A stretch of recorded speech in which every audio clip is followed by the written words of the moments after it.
कैसे हैं आप सब? आशा करते हैं आप बहुत अच्छे होंगे, स्वस्थ होंगे और अपनी अपनी पढ़ाई में व्यस्त होंगे। तो चलिए बच्चों, हम आज का अपना पाठ शुरू करते हैं। आज का हमारा पाठ है घमंडी मछली। तो हम आज घमंडी मछली के बारे में पढ़ेंगे। पाठ की बात। बच्चों, आज मैं तुम्हें एक कहानी नहीं सुनाऊंगी, मैं तुम्हें आज कुछ काम की बातें बताऊंगी जो हमारे जीवन के लिए बहुत आवश्यक हैं।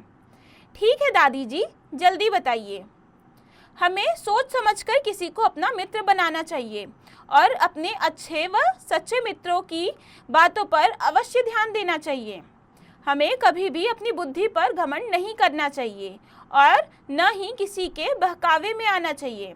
ठीक है दादी जी, हम समझ गए। हम भविष्य में ऐसा ही करेंगे। देखो, समझो और करो।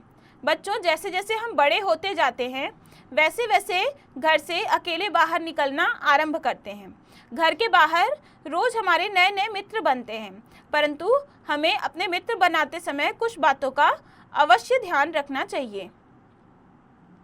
वह मीठा बोलने वाला हो, वह ईमानदार हो, वह सरल स्वभाव का हो, वह सुख दुख में आपका साथ देने वाला हो, वह सच बोलता हो, वह भरोसेमंद और देखभाल करने वाला हो, वह बुद्धिमान और समझदार हो, वह पढ़ाई और खेलकूद में भी अच्छा हो।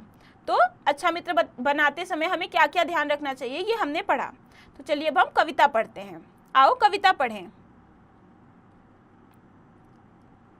बच्चों, मूर्ख घमंडी मछली रानी की तुम कथा सुनो, शिक्षा मिले अगर इससे कुछ तो मन ही मन उसे गुनो। तो इसमें बता रहा है कि बच्चों, तुम एक मूर्ख मछली की कहानी सुनो और इससे तुम्हें जो भी शिक्षा मिले उसको अपने मन में गुनो, यानी कि उसको समझो और आगे से तुम्हें ऐसा नहीं करना है, ये तुम समझो। पर्वत की घाटी में नदियां बहती थीं कल कल छल छल, तैरा करती थी मछली उसमें, नाचा करती उछल उछल। तो पर्वत की घाटी में जो नदियां बहती थीं वो कल कल नदियां बहती थीं और उसमें बहुत सारी मछलियां रहती थीं और वो उछलती कूदती थीं और उसमें नाचती थीं। बगुला उस पर आंख गड़ाए घात लगाए रहता था और केकड़ा बांध टकटकी दृष्टि जमाए रहता था। तो बगुला और केकड़ा जो था वो उन मछलियों को खाने के लिए टकटकी लगाए, मतलब कि एक टक उनको देखता रहता था कि कब हम मौका मिले और हम इन्हें मारकर खा जाएं। मेढक टर टर चिल्लाता, कहता ओ मछली रानी, पानी के अंदर ही रहना, बाहर मत आना रानी। और मेढक जो था वो टर टर करके मछलियों को बताता कि मछलियों तुम पानी के अंदर ही रहना, तुम बाहर मत आना। दुश्मन घात लगाए बैठे प्राण नहीं बच पाएंगे, पानी से यदि बाहर आई पलक झपकते खाएंगे। मेढक उनको समझाता था कि बाहर तुम्हारे दुश्मन जो है वो घात लगाए, यानी कि इंतजार में बैठे हैं कि कब तुम बाहर निकलो और हम खा जाएं, इसलिए पानी के अंदर ही रहना, तुम जैसे ही बाहर निकलोगी तुम्हें मार दिया जाएगा। मछली थी नादान घमंडी, सोचा हमसे जलता है, इसका टर टर टर्राना हमको कितना खलता है। तो मछली को लगा कि दिन भर टर टर करता है, इसको हमसे जलन होती है, इसी वजह से ये दिन भर टर टर कर रहा है। अब बताओ मेढक किस प्रकार चिल्लाता था? तो बताइए बच्चों, किस प्रकार चिल्लाता था? मेढक टर टर चिल्लाता था। बाहर मीठी हवा बह रही, फूलों की खुशबू प्यारी, धूप गुनगुनी है तन सेकूं, करूं तितलियों से यारी। तो मछलियों को लगता था कि खुद तो बाहर पानी के निकल जाता है और इसको लगता है कि हमें इससे जलन होती है, इस वजह से हमको नहीं निकलने को बोल रहा है। और बाहर कितनी सुंदर धूप खिली हुई है और कितनी प्यारी सुगंध है, हवा चल रही है, तो मुझे भी बाहर निकलना है, धूप सेकना है, फूलों की खुशबू सूंघना है और तितलियों से मुझे यारी करनी है। गहरी डुबकी मारी मछली, झट जल से तट पर आई, देखा घात लगाए बगुला, बिल्कुल संभल नहीं पाई। तो ये सोचकर मछली जो होती है वो गहरी डुबकी लगाती है और फिर ऊपर उछलकर आ जाती है जल के बाहर, और जैसी देखती है कि बगुला घात लगाए बैठा है कि मैं ऊपर आऊंगी और वो मुझे मार डालेगा, और वो बिल्कुल उसे देखकर संभल नहीं पाती है। बगुला लपका टूट पड़ा, फिर जीवित ही मछली निगली, मूक खड़े मेढक ने देखा, कितनी नादान थी मछली। तो जैसे ही वो ऊपर आती है और देखती है बगुला उसे देख रहा है और वो संभल नहीं पाती है, क्योंकि इतनी जल्दी तो अंदर जा नहीं पाती, क्योंकि बगुला तो बहुत देर से घात लगाए बैठा था। और जैसे ही मछली ऊपर आती है वो उसको जिंदा ही निगल लेता है। और बेचारा मेढक चुपचाप देखता रहता है कि मैं तो समझा रहा था, फिर भी ये मछलियां कितनी नादान हैं जो मेरी बात नहीं मानी। सच्चे मित्रों की सलाह तुम कभी न अनदेखी करना, शत्रु मित्र का भेद समझना, कभी न मछली सा मरना। तो बच्चों, हमें शिक्षा मिलती है कि जो सच्चे मित्र हमें जब सलाह देते हैं तो हमें उनको सुनना चाहिए, और हमें कौन हमारा मित्र है कौन हमारा शत्रु है इसकी भी पहचान होनी चाहिए। अगर हमें इस तरह की पहचान होगी तो हम मछली की तरह नहीं मरेंगे। अब बताओ अंत में मछली के साथ क्या हुआ? तो बताइए बच्चों, क्या हुआ? अंत में मछली को जीवित ही बगुले ने निगल लिया। मधु भारतीय, इसका जो कविता है इसकी लेखिका है मधु भारतीय।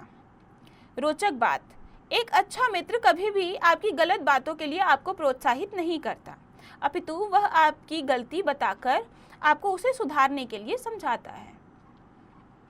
अभ्यास। श्रुतलेख: मूर्ख, घमंडी, शिक्षा, पर्वत, मछली, दृष्टि, मेंढक, प्राण, जीवित, मित्र। मौखिक: निम्नलिखित प्रश्नों के उत्तर बताइए। मछली का स्वभाव कैसा था? तो बताइए बच्चों, मछली का स्वभाव कैसा था? मछली नादान थी, मछली का स्वभाव मूर्ख था। ऐसे ही आपको बाकी के प्रश्नों के भी उत्तर देने हैं। आगे हम करेंगे बहुविकल्पीय प्रश्न। OMR शीट में सही गोले को भरिए। नोट: गोले में रंग भरने के लिए पेंसिल का प्रयोग कीजिए। गोले को सावधानी पूर्वक व पूरा रंगिए। कविता में किसकी कहानी सुनाई गई है? रीछ की, तितली की, मछली की? तो बताइए कविता में किसकी कहानी बताई गई है? कविता में मछली की कहानी सुनाई गई है। तो इसमें पहले में तीसरा विकल्प सही है, तो हम OMR शीट में तीसरे गोले को भरेंगे। ऐसे ही आपको बाकी के भी सही विकल्प ढूंढने हैं और OMR शीट को भरना है। आगे है लिखित। पहला है कविता की पंक्तियां पूरी कीजिए। तो बच्चों, इसमें कविता की पंक्तियां दी गई हैं जिसे आपको पूरा करना है। तो पहला है, बगुला उस पर आंख गड़ाए घात लगाए रहता था। तो जैसे हमने ये पंक्ति पूरी की, वैसे ही आपको बाकी की भी जो पंक्तियां दी गई हैं कविता पढ़कर इसको पूरा करना है। फिर दूसरा प्रश्न है, निम्नलिखित पंक्तियों का आशय स्पष्ट कीजिए। तो यहाँ ये जो पंक्तियां दी गई हैं इसका आशय स्पष्ट करके हमें यहाँ लिखना है। जैसे पर्वत की घाटी में नदियाँ बहती थीं कल कल छल छल, कि पर्वत की घाटी यानी कि पर्वत का जो निचला हिस्सा होता है उसमें जो नदियाँ बहती थीं वो निर्मल बहती थीं और कल कल छल छल करके उसके पानी बहते थे। ऐसे ही आपको ये पूरी जो पंक्ति दी गई है इसका आशय स्पष्ट करके यहाँ पर लिखना है। तीसरा प्रश्न है, निम्नलिखित प्रश्नों के उत्तर दीजिए। कौन मछली पर आंख गड़ाकर रखता था? तो बताइए बच्चों, कौन रखता था? हमने पढ़ा कि बगुला मछलियों पर आंख गड़ाकर रखता था, तो मछलियों पर बगुला आंख गड़ाकर रखता था, ये इसका उत्तर होगा। ऐसे ही आपको बाकी के प्रश्नों के भी उत्तर कविता पढ़कर देनी है। आगे हम करेंगे भाषा की बात। पहला प्रश्न है, निम्नलिखित शब्दों को पहचान कर बताइए कि ये आवाज़ें किसकी है। तो ये यहाँ कुछ आवाज़ें दी गई हैं जिनको पहचान कर हमें बताना है कि ये किसकी हैं। कल कल छल छल, तो ये किसकी आवाज़ होगी? ये आवाज़ें हैं नदियों की। ऐसे ही आपको बाकी की आवाज़ें पहचान कर बताना है कि ये किसकी आवाज़ें हैं। प्रश्न 2 है, निम्नलिखित शब्दों का एक एक पर्यायवाची शब्द लिखकर वाक्यों में प्रयोग कीजिए। तो बच्चों, यहाँ शब्द दिए गए हैं जिनके हमें पर्यायवाची शब्द लिखने हैं एक एक, और फिर उनका वाक्यों में प्रयोग करना है। जैसे पहला शब्द है पर्वत, तो पर्वत का पर्यायवाची होगा पहाड़, और इसका वाक्य प्रयोग हम कर सकते हैं कि पहाड़ों से नदियाँ निकलती हैं। ऐसे ही आपको बाकी के शब्दों के भी पर्यायवाची शब्द लिखने हैं और उनका वाक्य प्रयोग करना है। प्रश्न 3 है, निम्नलिखित तत्सम शब्दों के तद्भव रूप लिखिए। तो यहाँ तत्सम शब्द दिए गए हैं जिनके हमें तद्भव रूप लिखने हैं। तो इसमें पहला है शिक्षा, तो शिक्षा का तद्भव रूप बनेगा सीख। ऐसे ही आपको बाकी के भी तत्सम शब्दों के तद्भव रूप यहाँ पे लिखने हैं। आगे है, आप क्या करते यदि आपका कोई मित्र आपको किसी गलत काम करने पर आपको रोकता व समझाता। तो इसमें आपको बताना है कि अगर आपका मित्र आपको गलत काम के लिए रोक रहा है तो आप क्या करते। फिर है, यह भी करो। क्या अपने घमंडी स्वभाव के कारण या फिर किसी के बहकावे में आकर आपका कभी कोई नुकसान हुआ है? लिखिए। तो आपको बताना है कि क्या कभी आपसे कोई ऐसी गलती हुई है जो कि आपको किसी ने समझाया हो और फिर भी आपने अपने घमंडी स्वभाव की वजह से वो गलती की हो, तो वो यहाँ लिखना है। फिर है जल में रहने वाले कुछ जीव जंतुओं के चित्र एकत्र करके अपनी स्क्रैप बुक में चिपकाइए। तो ये भी आपको खुद से करना है। तो बच्चों ये पाठ यहाँ ख़त्म हुआ। हमने इस पाठ में पढ़ा कि कैसे अपने सच्चे मित्र की बात ना मानकर घमंडी मछली ने अपने प्राण गंवा दिए। तो हमें इससे सीख मिलती है कि हमें अपने सच्चे मित्रों की जो सलाह होती है उसको सुनना चाहिए। तो ये पाठ यहाँ ख़त्म हुआ। हमने इस पाठ में मूर्ख मछली की कहानी पढ़ी। अब आप इस पाठ को खुद से पढ़िए और इसके बचे हुए अभ्यास को खुद से कीजिए।